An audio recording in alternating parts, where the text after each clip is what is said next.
Perkenalkan, nama saya Ricky Giovanni dari kelas F reguler A. Di sini saya akan mengasih ulasan tentang akibat tanah terlantar.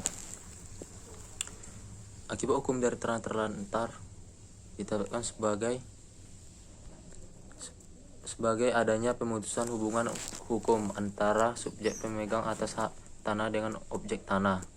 Kemudian tanah tersebut dikuasai kembali oleh negara, demikian sebagaimana dinyatakan dalam pasal 9 ayat 2 dan ayat 3 PP nomor 11 tahun 2010 tentang penertiban dan pemberdayagunaan tanah terlantar. Dalam tanah yang ditetapkan sebagai tanah terlantar merupakan tanah hak sebagaimana dimaksud dalam pasal 6 ayat 1 huruf A.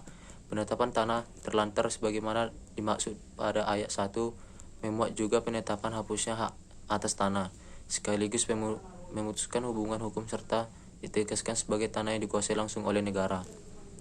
Dalam hal yang akan ditetapkan sebagai tanah terlantar adalah tanah yang telah diberikan dasar penguasaan sebagaimana dimaksud dalam pasal 1 huruf B. Penetapan tanah terlantar sebagaimana dimaksud pada ayat 1 memuat juga pemutusan hubungan hukum serta pendesakan sebagai tanah yang dikuasai langsung oleh negara. Objek tanah yang dikuasai oleh negara tanpa adanya hak atas tanpa bukan merupakan objek dari hak tanggupan. Sehingga apabila bank menerima tanah terlantar sebagai jaminan kredit, hal tersebut diatur dalam pasal 4 ayat 1 dan ayat 2 UU nomor 4 tahun 1996 tentang hak tanggungan atas tanah beserta benda-benda berkaitan dengan tanah. Pasal 4. Hak atas tanah yang dapat dibebani hak tanggungan adalah hak milik, hak guna, hak usaha, hak guna bangunan. Selain hak atas tanah sebagaimana dimaksud pada ayat 1, hak pakai atas tanah negara yang menurut ketentuan yang berlaku wajib didaftar dan menurut sifat dapat dipindah tangankan, dapat juga dibebani hak tanggungan. Dasar hukum Undang-Undang Republik Indonesia Nomor 4 Tahun 1996 tentang hak tanggungan atas tanah beserta benda-benda yang berkaitan dengan tanah. 2. Peraturan Pemerintah Republik Indonesia Nomor 11 Tahun 2010 tentang penertiban dan pendayagunaan tanah terlantar.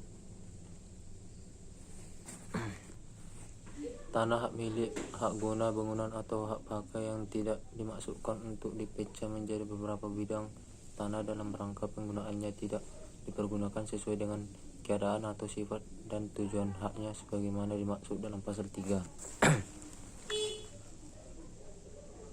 Apabila tanah tersebut tidak dipergunakan sesuai dengan peruntukan menurut rencana tata ruang wilayah yang berlaku pada waktu permulaan penggunaan atau pembangunan fisik di atas tanah tersebut. Pasal 5 yang menyatakan bahwa 1. Tanah hak guna usaha tidak dipergunakan sesuai dengan keadaan atau sifat dan tujuan haknya sebagaimana dimaksud dalam pasal 3. Apabila tanah itu tidak diusahakan sesuai dengan kriteria pengusahaan tanah pertanian yang baik sesuai dengan ketentuan peraturan perundang-undangan yang berlaku. 2. Jika hanya sebagian bidang tanah hak guna usaha sebagaimana dimaksud pada ayat 1 memenuhi kriteria terlantar, maka hanya sebagian tanah tersebut yang dapat dinyatakan terlantar. Pasal 6 menyatakan bahwa tanah 1. Tanah hak guna bangunan atau hak pakai yang dimaksud untuk dipecah menjadi beberapa bidang tanah dalam rangka penggunaan tidak dipergunakan sesuai dengan keadaan atau sifat dan tujuan haknya sebagaimana dimaksudkan dalam pasal 3 apabila tanah tersebut tidak pecah dalam rangka pembangunannya sesuai dengan rencana kerja yang telah ditunjuk oleh instansi berwenang. 2. Jika hanya sebagian dari bidang tanah hak guna bangunan atau hak pakai sebagaimana dimaksud pada ayat 1 memenuhi kriteria terlantar, maka hanya bagian bidang tanah tersebut yang dapat dinyatakan terlantar. Pasal 7 menyatakan bahwa tanah hak pengelolaan dapat dinyatakan sebagai tanah terlantar apabila kewenangan hak menguasai dari negara atas tanah tersebut tidak dilaksanakan oleh pemegang hak pengelolaan sesuai tujuan pemerintahan pelimpahan kewenangan tersebut. 2. Jika hanya sebagian dari bidang tanah hak pengelolaan sebagian dimaksud pada ayat 1 yang memenuhi kriteria terlantar, maka hanya bidang tanah tersebut yang dapat dinyatakan terlantar. Pasal 8 yang menyatakan bahwa tanah yang sudah diperoleh penguasanya tetapi belum diperoleh hak atas tanah sesuai ketentuan peraturan perundang-undangan yang berlaku dapat dinyatakan sebagai tanah terlantar apabila tanah tersebut oleh pihak yang telah diperoleh dasar penguasaan tidak dimohon haknya atau tidak dipelihara.